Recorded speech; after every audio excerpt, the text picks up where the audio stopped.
Alright, I'm gonna see if this works for here. Hopefully it does. Hopefully it picks everything up. And I'm just kind of riding to work on my thing.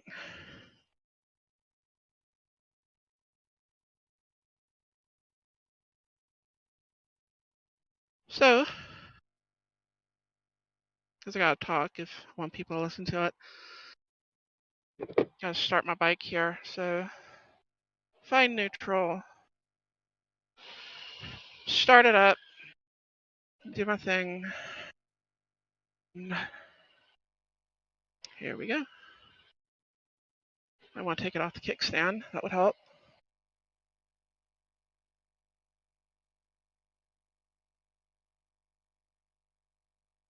I also want to take something like, well, anybody want to check something before they take off? One of them things. It's like your eye ever itches until you get.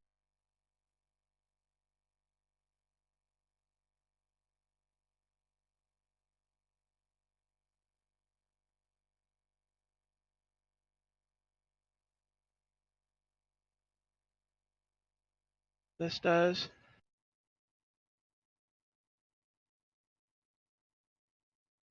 Pull up to the light. Anyways, I'm not used to talking and writing. I'm used to talking to someone and writing. I'm not used to like trying to record something. So I'm used to somebody being there to like feed off of, stimulus response kind of thing. Might take a little bit to get this down. I do need a GoPro. I ordered a chin mount, so the next thing I need is a GoPro for my helmet. Then you can actually hear me, hopefully, and see what I'm looking at.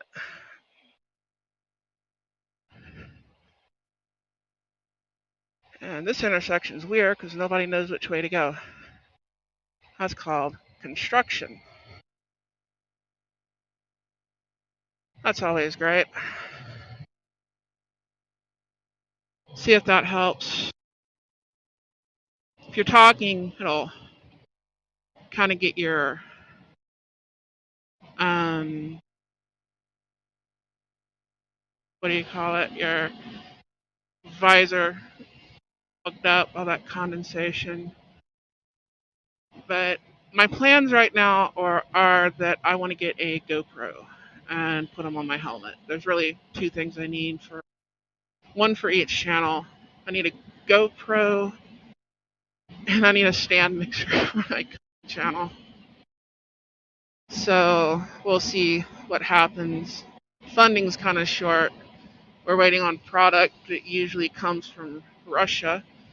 There's a few issues with Russia right now, so having to source it from other places and mix the chemicals, blend them, put them in a bulk tank, and take it somewhere. It's kind of a industry thing. But there's a lot of places I want to go. Some places I've already been, some places I haven't. And of course, start off with places I've already been. See the scenery down here. I think a lot of people have a view of Texas that comes from a John Wayne movie that was shot in California. And it might not be what you're expecting. The part I live in probably looks closer to Louisiana. Actually, it does. I live on the side of Houston that looks like Louisiana. With same alligators, same hogs, all that good stuff. And same food, little Tex-Mex in there.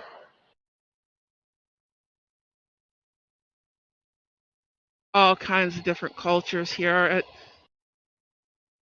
Kind of for the same reason New Orleans ended up with the food and everything that they did, that Creole, a little more worldly.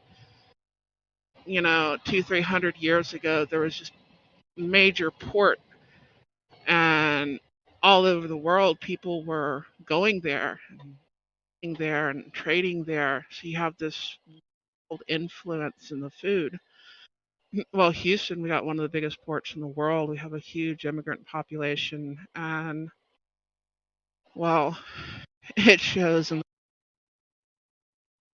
just about any culture you could think of. You could look them up and look for a restaurant and find one, an authentic one. And there's some things that you better have a good game. Like if you're cooking barbecue, you're not going to last long if it's not any good, unless you're a tourist trap. If you're a tourist trap like Buc-ee's, you can sell a shitty sandwich and everyone will love it. But a barbecue place could never get away with that. People are too picky on it. Same with like fajitas and, you know, tacos and all that kind of good stuff. You better have your A game because everybody else does. You know, Cajun food. You can serve up slop for a little while, but you're going to go out of business. There's somebody right down the road that isn't. And it's one of the things I love about this area. I mean, my other channel is a cooking channel, so I do like to cook. I love food. I'm not tiny. So, but you get that world culture kind of influence, and it's like everybody's here. It's the most mixed population I've seen in the United States, and I've been everywhere. I've been to LA, I've been to Washington, I've delivered in New York City, I've driven a truck for 25 years. California was like the most segregated place I'd ever seen in my life. And I'm from the South. It's I think it has more to do with wealth and class out there, but it's you definitely have your neighborhoods where I'm used to Texas. Everything's all blended in and mixed up, and I like it that way, you know? Who knows who your neighbors are? Go meet them, talk to them. You know, they could be anybody, and I like that. California, it seemed to me, always had like almost a caste system, and that stuff kind of sucked.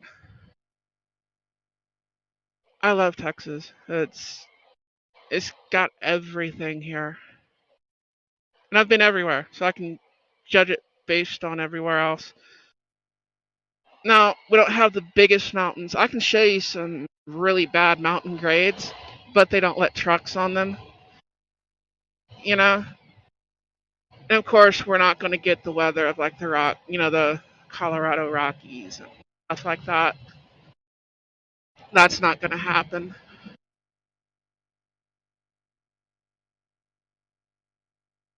Well, we do get the cold, we get the snow if you're up in the panhandle, you're out in West Texas, but you're not going to get the feet of snow and the slopes and the skiing, that sort of thing. It's about the only thing we really don't have. We have everything else. We've got tropical climate down in Brownsville. Got half the state's technically subtropical. Good Lord, what gear am I on? I'm trying to shift out of sixth gear. I'm in a 13 speed all day, so it's like I'm looking for some more gears, and I don't have the more gears. I've only got 6 gears on this thing. But there's some places I want to go, film my ride to and from, and show you the scenery, and walk inside, show you the food.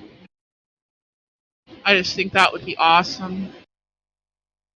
Still hoping y'all can hear this. I'm giving this a try. Oh, here's another thing about Texas.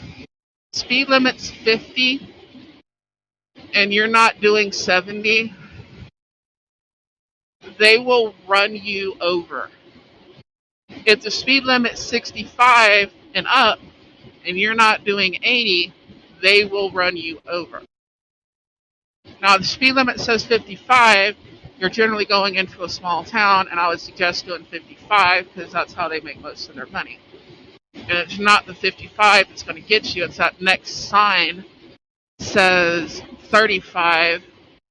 That there's if you see the sign and slow down when you get to it, there's no way you will be slowed down to 35 when you cross that 35-mile-an-hour speed limit sign. And at that point, you're getting a ticket. That's where they write the ticket. It's not the as you're coming into town, oh, 55 mile an hour. Oh no. Very close to it will be a sign. Well, there'll usually be one that says 45, 35, and it will drop down in speed so quick. If you're doing 80 miles an hour and say, oh crap, it's 55, and now you start slowing down, ticket when you get up there to that 35 mile an hour sign. You just are. And that's how they fund their police departments. So it is what it is. I guess it's better than the what's that thing they do that allows them to steal your money that's based on drug trafficking. I can't think of the name of it right now. And they don't use it for drug traffickers. They use it for some farmer that's going to an auction to buy a tractor. Well, you've got too much cash on you. So we're going to steal your money because we're no better than the common thief. Actually, we're worse because we got a badge. You know, those got civil asset forfeiture. You know, they do anything they can to steal your property. And then they fund their police departments and stuff with it. They go buy a Humvee. They do all kinds of stuff with what they stole off of other people. That part I don't like. So if they can catch speeders doing something legitimately wrong, I'm not as offended by that. That's so much better than having your hard-earned money and properties because the cops are pieces of shit, you know? I've traveled with a lot of money before. And it doesn't have to be hundreds of thousands of dollars or 40,000 or 50,000. It can be just a couple grand in your pocket because you're going to see grandma. You know, you want to have money to go to the casino when you get there or something, and you don't like ATMs because of, you know, the whole card skimmer thing and all that. Well, why don't you just use an ATM? Well, maybe I don't want to use one. Maybe I need access to money when the bank's not open. If it's legal currency, I should be able to carry as much of that currency on me as I wish. And if someone steals it, I guess that's my fault, but I think there's a difference when it's the actual cops that are stealing it, you know? Because they're not supposed to do that. They're supposed to be protecting you from the people that do steal it, not pulling you over and looking for any minor little infraction that they can to, you know, give you a little ticket for it's going to cost you, you know, more money than a ticket because you're going to lose work going to fight it if you fight it. So most people are just going to pay it, but that's going to go on your driving record or even criminal for some things. Like you've got your asthma inhaler and it's not in the box that it comes in, and then they can get you for basically having drugs. You know, you have to keep it with the box with the prescription. There's some things that don't have the prescription on it because bottle, it's a device or something like that that you use. And I think that's insane. It's like, you know, these aren't illegal drugs. Yeah. But there's cops that will arrest you and take you to jail like they caught you with cocaine and you've got a legally prescribed drug. But it's not in the box that it came in,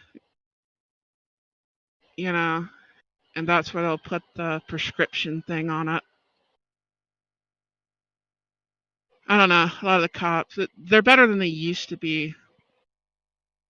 And I know it seems worse, but I think what it is that they're getting recorded so people are seeing what they've always done. You know, people may not have believed what, the good upstanding citizen, the police officer was doing to somebody when they reported it, because they're a police officer. Why would they do that? They didn't have the ability to report it. So what are you going to do? Well, now everyone has a recording device. And the cops are getting recorded doing what they've always done, and people are appalled, you know? And then the media tries to twist it into like something racial or what have you. And I understand that communities have been hurt for a long time, and it has been racial, and they've attacked my community too. They used to raid our clubs and stuff. Even into the 2000s, if you were still getting raided. They'll say, oh, it's drugs. Well, that's every club in America. But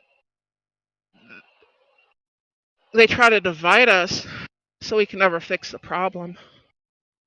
Because they do it to everyone.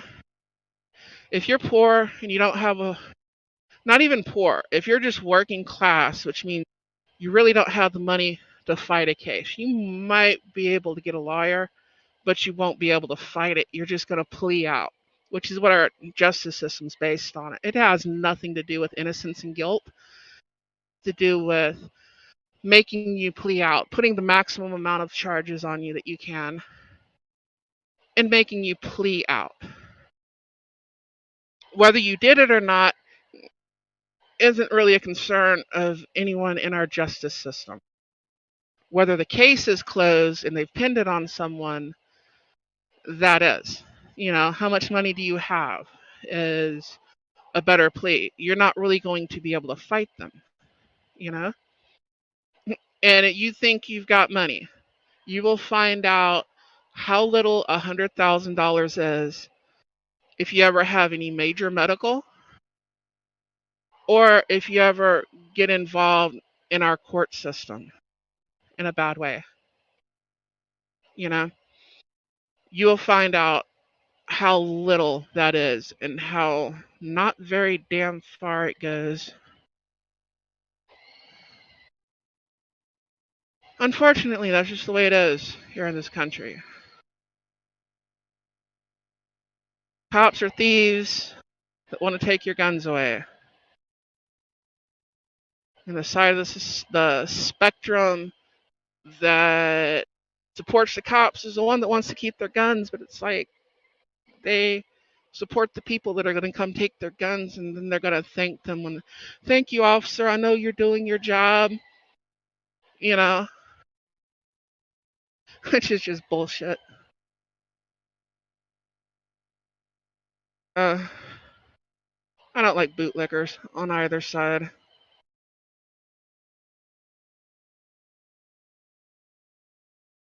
But anyways, I'm just recording this, trying to come up with a conversation. I don't know if y'all want to listen to it or not. If you do, thank you so much. I got a Patreon, and I've got a Discord, and I got links and all that. And I do have plans. Stand Mixer, there's a lot more stuff that I can be making, because I have to mix all my dough and everything by hand right now. That's on my cooking channel. That takes a while. It's like you're making pierogies. It's going to be a while anyways. Much less, chapori or something like that. And, well, really all I need for the bike channel at the moment is a GoPro. I said I've got the chin mount ordered. I don't know what else I need, but I can at least get the GoPro. Then I can start working on how to use the software, that sort of thing, and you can see what I'm looking at instead of recording with my phone, which the phone works for the rest of the stuff that I'm doing. I do kind of need another camera just so I can do different angles and go from like the stove to the countertop and back and forth. I've done that before with the camera and the camera I got from my computer. But realistically, I can do pretty much anything I need to do with a camera for that channel with a one phone. For chasing ghosts bike channel, I really need a GoPro on my helmet, and you can see what I'm doing.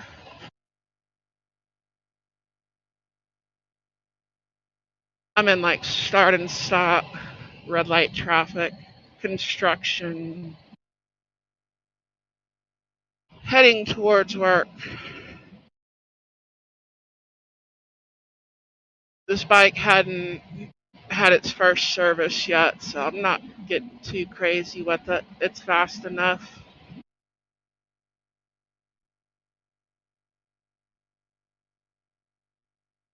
But I'm not going to ping it out or anything like that.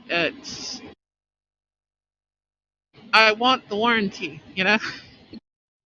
An older bike, I'd be more likely to want to work on it. You know what I mean? This one, I'll do like exterior things, stuff like that, but there's no way I'd be tearing into the motor on this bike. That's just not happening. Now, I would buy one from a junkyard or something and go through it and rebuild it and build a bike or something. I would do something like that, buy the used motor and that sort of thing. But my working on motorcycles is back when they were carbureted. So they didn't have all this computer stuff and everything on it. Yeah, I'm really sounding old. Back in my day, they didn't have all this computer crap on everything, and you could work on it. Well, you can work on the stuff today with the computer crap if you understand the computer crap. It's I understand the computer on Kenworth. I took diesel mechanics at a junior college back in '94, and back then, the most advanced thing they had was an early '60 series Detroit with not really what we call a computer today. It was, but it wasn't. The CATS, the E model, I think was coming out that year or the next year, and it was kind of like having half a computer. If you know anything about the E model CATS, which is like the last good engine that Caterpillar made, then they put that twin turbo bullshit on them and ruined them. Trying to fight for emissions and all that, and then they weren't able to make them anymore. Sort of a similar thing to what's going on with like Harley and all that with the emissions and why our exhausts sound like shit from the factory because of the government, because emissions. And you buy something, you're wanting a specific package, and the government says, well, you've got to cut all this out. It's got to meet this emission standards and what have you. And then that product just doesn't exist anymore. As far as the motors are going, I think they're doing what they got to do to exist. So you buy a Harley, you're buying an exhaust afterwards. That was the wrong gear.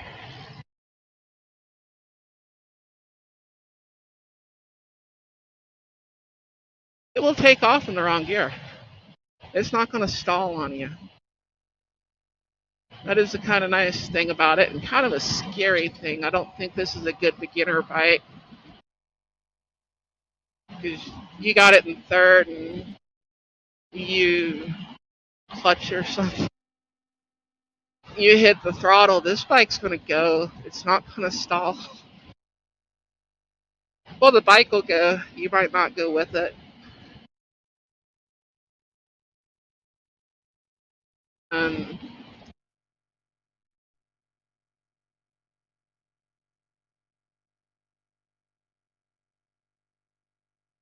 down a little bit might help.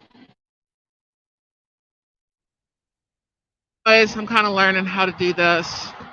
I need some better equipment that'll come with time, with money.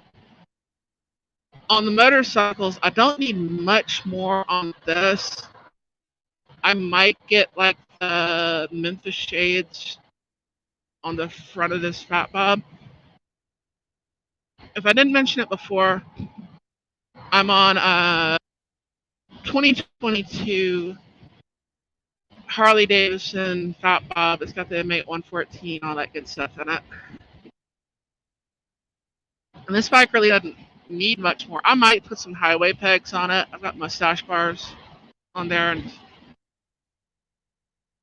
pegs to reach out there, put my feet on. Maybe a front fairing. That's about all it really needs left. The rack that I'm getting for the other bike will fit this one too, so I can take the sissy bar off and put the luggage rack on it. So my other bike is a Lowrider ST, and what I'm trying to do right now, the Bung King crash bars, not the ones that kind of sit in the middle, but the two-tiered one where it's got a bar up high and a bar down low. That's what I'm wanting to put on that bike. I'm putting that on it, and I'm setting it up where I can put a luggage rack on it when I need to. So I got the spacers and the mounting hardware, because you've got to extend out the hardware that's already there that holds the bags. So you got the little place for the detachable stuff to attach to. If you're going to carry any kind of weight, you need it to attach to those little pegs.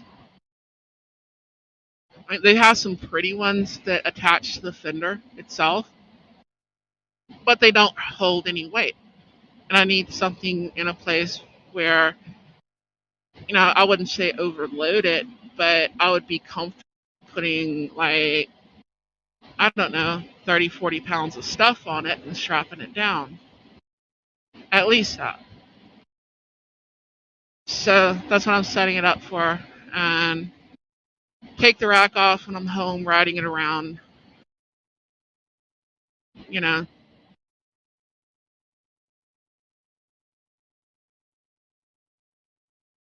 people walking across the freeway. Oh, it's not a freeway, it's an FM road. But it's Texas. We have a lot of FM roads.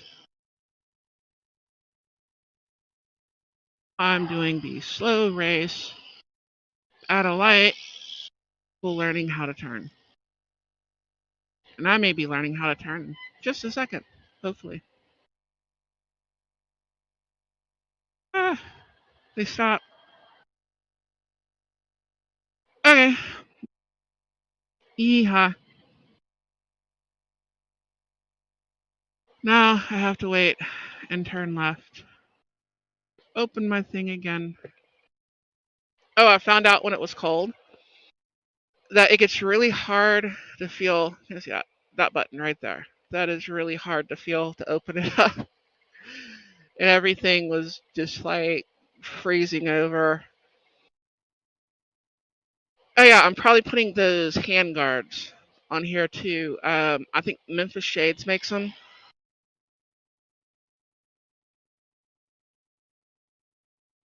That should help in case of like a rock or something, but also with the wind.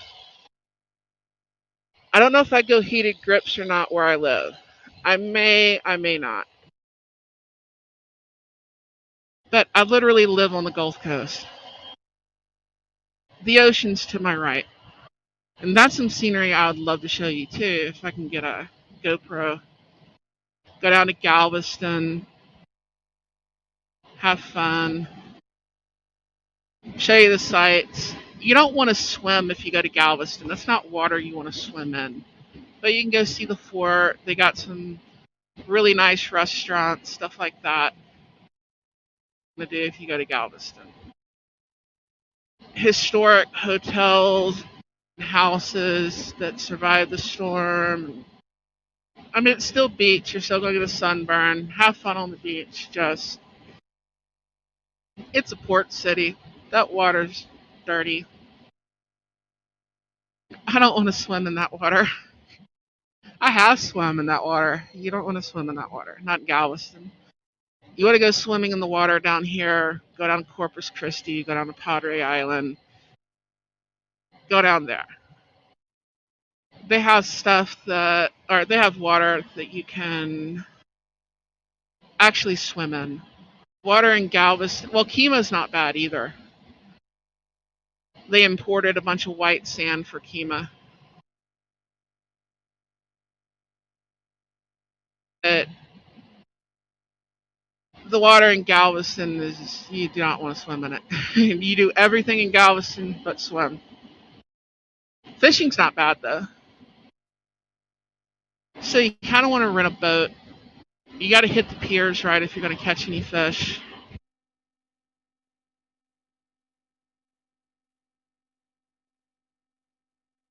Mott's not too far from here. Bridge City. Bridge City's a better place to fish. Especially you get up under the bridge in Bridge City.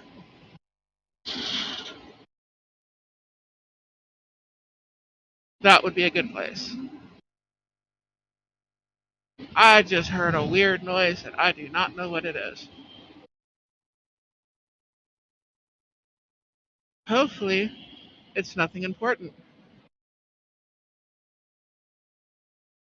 So I'll play that game of I heard a noise on my bike. I don't know if it was from my bike or if it was from one of the construction sites and stuff around me. And we're going to hope it wasn't my bike.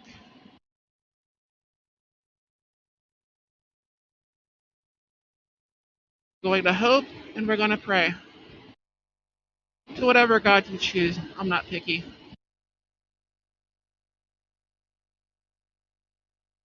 Pray to Joe Pesci. I don't care. I'm a fan of George Carlin.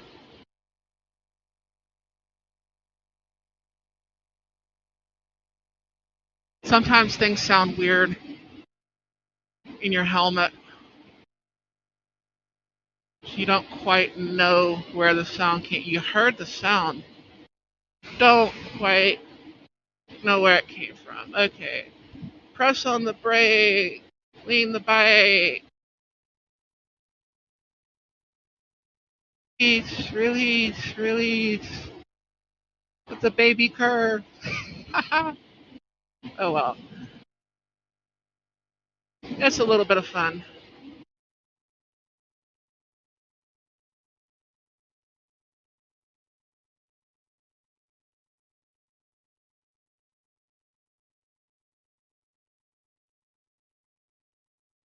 Ugh.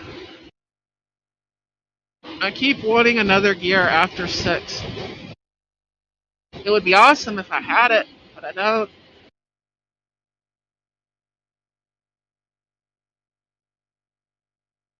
Imagine that. Have like 10 speeds or something for a motorcycle. It's like, I'm not going fast enough at this RPM. Talk about getting lost in the gears, especially if you had to lock it up. It's one thing on an 18-wheeler where gear that I need to be in.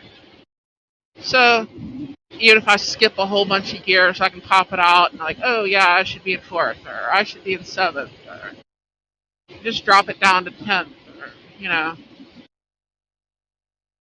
Half the time going around a turn, I'm either going to be in 6th or 5th, unless it's like, I really got to turn slow, and I might go down to 4th or 3rd.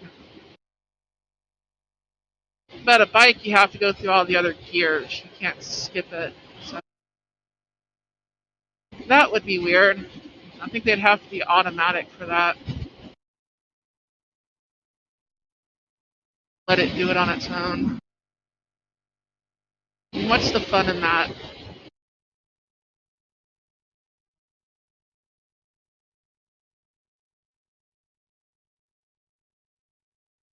You know, some people might like an automatic bike.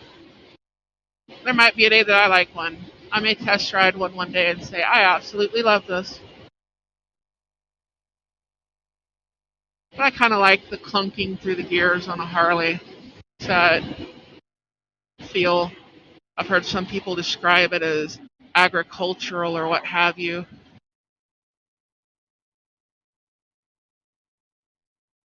But I like it. I like knowing that was a gear. It went up. I feel it. It has that nice little. I think it's just technically a quote unquote muscle bike, whatever, but it's still a cruiser on it. I'm not racing with it. This is the bike that I'm taking down to the track in a few weeks, just for a track day, for a course. They have people there that can teach me things that are way better than me. So it's like, pay for their services would be a good idea.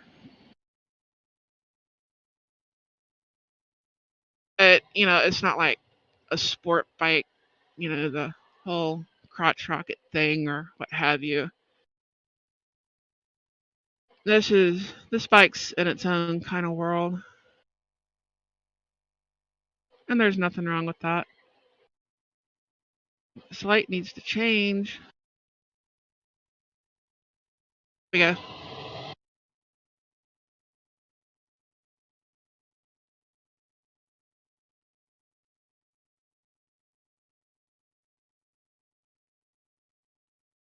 45-mile-an-hour curve. What speed did we go?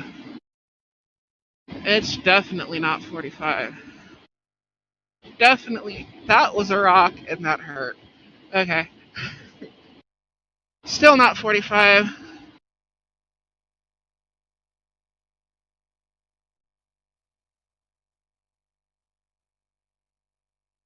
It's nice to be able to take curves with a little speed. In my day job, I pull a tanker most of the time. You can't take curves with speed because the liquid rolls up the side and it will roll.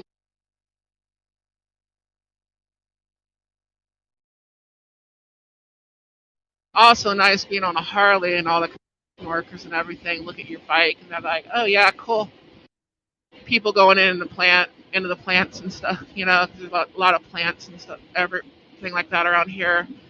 Like, oh cool, it's a Harley. You get that thumbs up, that nod of approval. I think that's what the price tag's for. You know,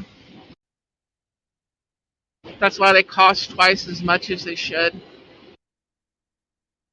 You're paying for that nod of approval. But you're definitely not paying for the sound anymore. They lost the Harley sound a long time ago. So the bike costing, well, this one in particular, probably costs about $6,000-7,000 more than it should. You're paying $6,000-7,000 for the approval of. So that's what you're doing.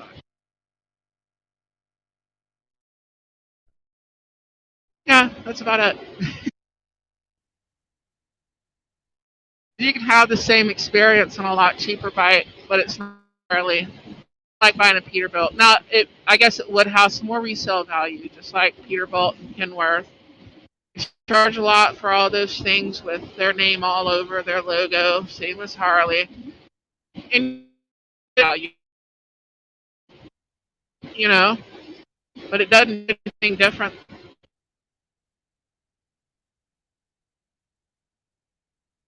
I Harley